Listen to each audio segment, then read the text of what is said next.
There was a time when buying a candy bar was the easiest decision you'd make all day. You walked up to that checkout counter, spotted the rack, grabbed something with chocolate on the wrapper, and that was it. No research required, no buyer's remorse, just sugar, fat, and a 30-second window of pure, uncomplicated happiness. But here's the thing, not all candy bars are created equal, and somewhere between your childhood memories and your last gas station purchase, the gap between the best and worst bars on that rack got absolutely enormous. Recipes have been quietly swapped out. Chocolate quality has dropped while prices have climbed. Some of these brands are running entirely on nostalgia, selling you a wrapper you recognize around a product that barely resembles what you fell in love with 20 years ago. And get this, a lot of people are still buying these bars on autopilot, out of habit, out of loyalty, out of a vague sense that they remember liking them once. Today we're fixing that. We're ranking 8 of the most recognizable candy bar brands, from the ones that belong in the trash to the ones that actually earn their place in your hand. No nostalgia bias, no brand loyalty, just honest, direct talk about what's actually worth your money and what's basically a cardboard rectangle dipped in brown wax. Because life is too short to waste your cheat day on bad chocolate. Let's get into it. Number 8, Hershey's Milk Chocolate Bar. Let's start at the bottom, and the bottom is exactly where this bar belongs in 2025. Hershey's introduced this thing back in 1900, and if you close your eyes and really think about it, it kind of tastes like it hasn't changed since then, which, to be fair, it mostly hasn't. Here's the thing about Hershey's. It wasn't built to taste great. It was built to be cheap, shelf-stable, and mass-produced at a scale nobody else could match at the time.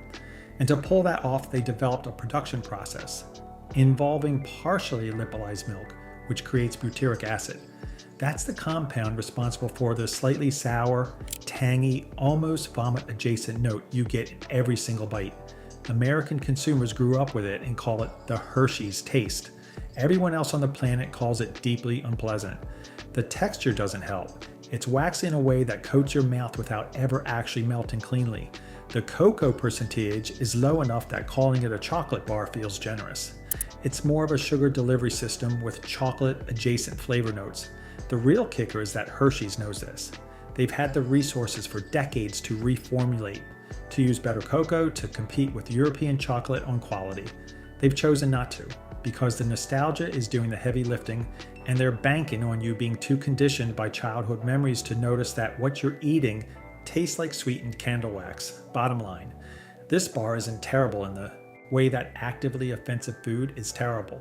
It's terrible in the quiet, sad way of something that used to mean something and now just exists. It's what chocolate tasted like before we knew better, and knowing better is the whole point. Number 7, Three Musketeers Bar. If Hershey's is bad chocolate, Three Musketeers is essentially no chocolate, or at least so little of it that it barely registers as a flavor rather than a faint suggestion of one. Mars launched this bar back in 1932, and here's a piece of trivia that tells you everything. It was originally 3 separate flavors in one package: chocolate, vanilla, and strawberry nougat. By the time World War II hit and ingredients got rationed, they stripped it down to just chocolate nougat and never looked back. What makes this particularly baffling is that stripping it down didn't make it more focused. It made it emptier. What you're left with is a tube of whipped, airy, chocolate-flavored foam wrapped in a thin chocolate shell. The texture is spongy in a way that feels almost industrial, like something that was inflated by a machine rather than crafted by a person. The flavor profile is one note: sweet. That's it. There's no complexity here, no salt to bounce it, no crunch to break up the monotony. Nothing. You bite through a cloud of sugary nothingness and wonder where the candy bar part is hiding. But here's where it gets tricky. Three Musketeers markets its airiness as a feature. Fewer calories than other bars. Lighter. The implication being that you're making a responsible choice. What you're actually making is a choice to eat less candy bar for the same price and somehow feel good about it. That's diet theater at its most committed. It survives entirely on the candy aisle inertia of people who grabbed it once, found it inoffensive, and never questioned whether they could do better. You can. You absolutely can. Number 6, Almond Joy. Almond Joy doesn't have a quality problem. It has an audience problem, and depending on which side of that divide you fall on, it's either a perfectly decent bar or something close to culinary punishment. The bar itself is straightforward. Sweet, dense coconut filling sitting on a thin chocolate base. topped with a couple of whole almonds and coated in more chocolate. The formula hasn't changed much since Peter Paul introduced it back in 1946.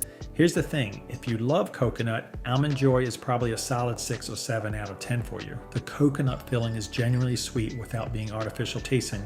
The almonds add a crunch that the bar would desperately need otherwise. And the chocolate, while thin, holds everything together. But the real kicker is that fibrous, dense, almost paste-like coconut texture that coats your teeth and doesn't quit. It's not unpleasant if you're expecting it and want it. It is deeply unpleasant if you're not. And the chocolate layer is so thin it barely registers as a component, more of a structural coating than a flavor contributor. What makes this particularly limiting is that Almond Joy has never tried to expand beyond its niche. The famous slogan, "Sometimes you feel like a nut, sometimes you don't," basically admitted in the marketing that half the population isn't the target customer.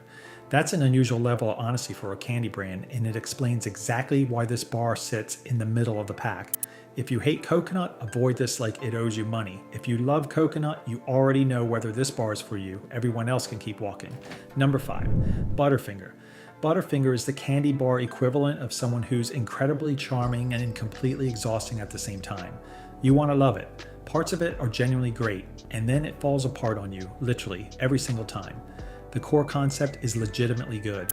Crispy, flaky, peanut butter flavored candy layers with an intense, almost aggressive nuttiness, all wrapped in chocolate. When it works, it works. The peanut butter flavor is more pronounced and complex than most bars dare to attempt, and that crunch is unlike anything else on the rack. And get this, in 2019, Ferrero bought the brand from Nestlé and actually reformulated the recipe, promising better ingredients and improved chocolate. Some people noticed a positive difference. Others think it lost something in the translation. It's one of those reformulations that fixed one thing while quietly breaking another. But here's where it gets tricky. The texture, which is Butterfinger's whole identity, is also its biggest liability.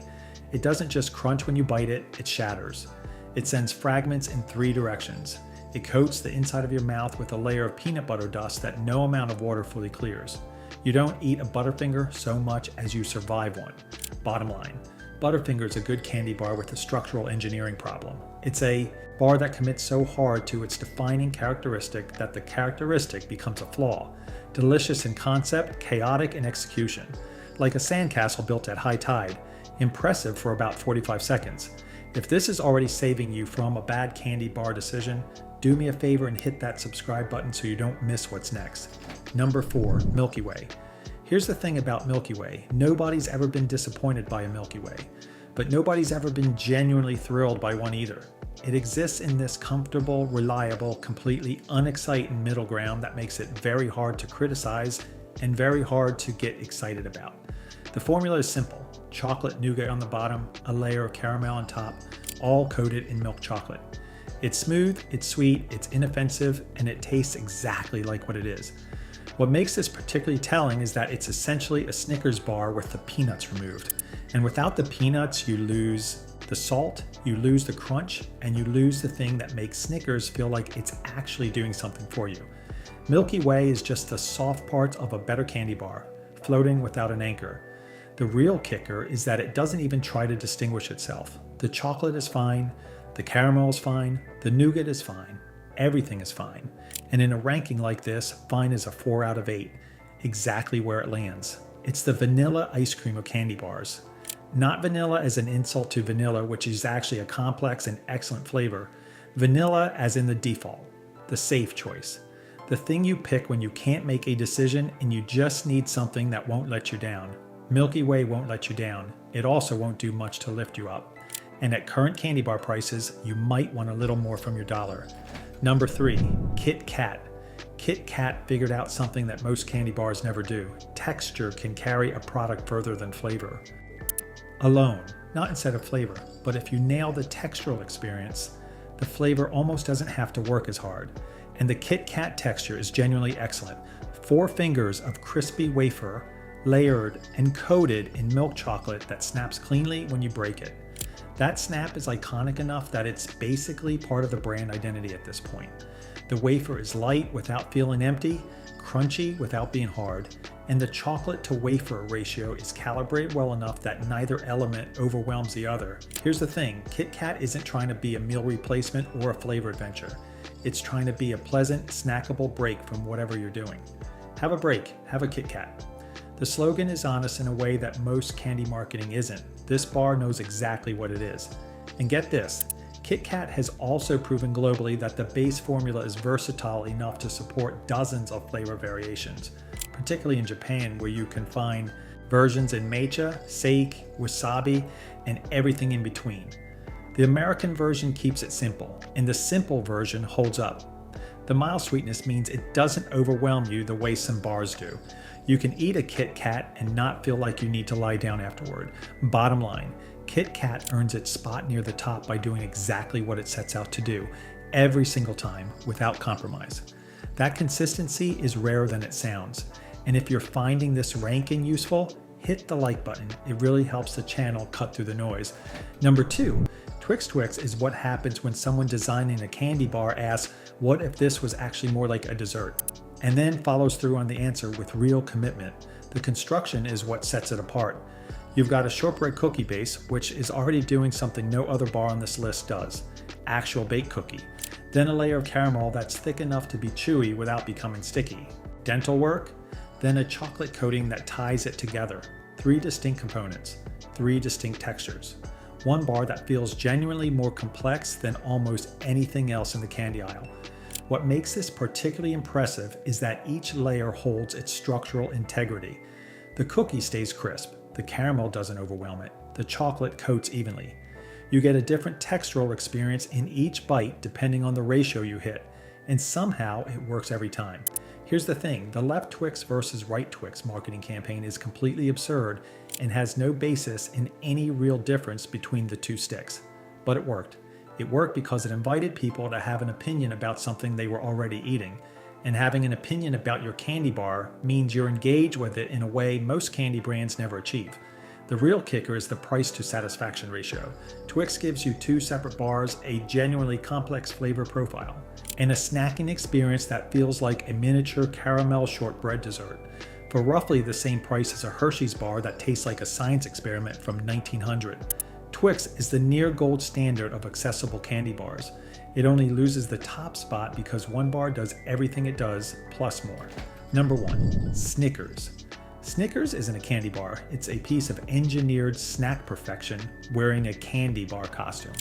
And once you understand how intentionally it was constructed, you can't look at anything else on this rack the same way.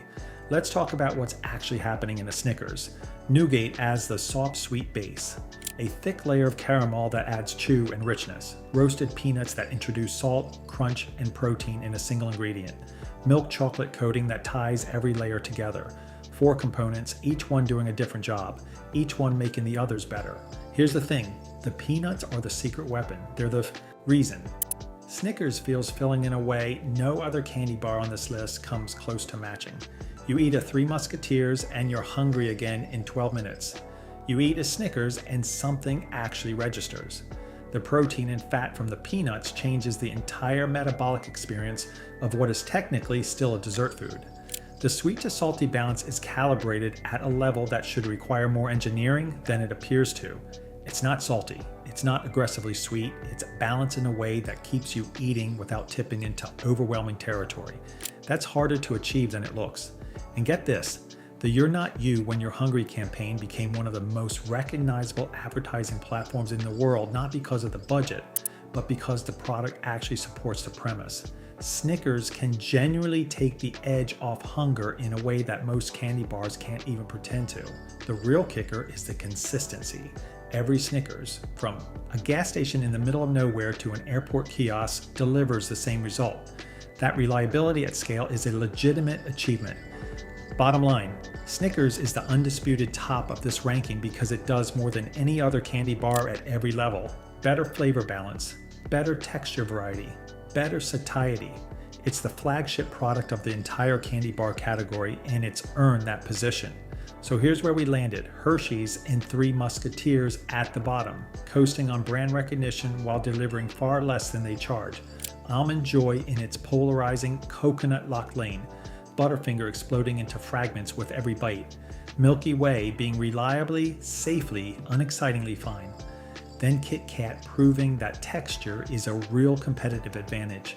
Twix delivering a genuinely dessert-grade experience in candy bar form. And Snickers sitting at the top where it has always belonged, doing more with 4 simple ingredients than most brands manage with a full product development team. The candy bar aisle looks simple. It's not. There are real differences in quality, in construction, in how much thought went into what ends up in your hand. Some of these brands are trading on what they used to be. Others are actually delivering something worth your money in the present tense. You now know which is which. Spend accordingly. Did we get this ranking right, or did we just completely disrespect your favorite bar? Drop your own ranking in the comments. And if you want to see us tear through the best and worst fast food desserts, or go deep on grocery store chocolate, hit subscribe so you're there when we do. Hit subscribe if this changed how you're looking at that checkout rack, and drop a comment telling us which ranking you think we got completely wrong.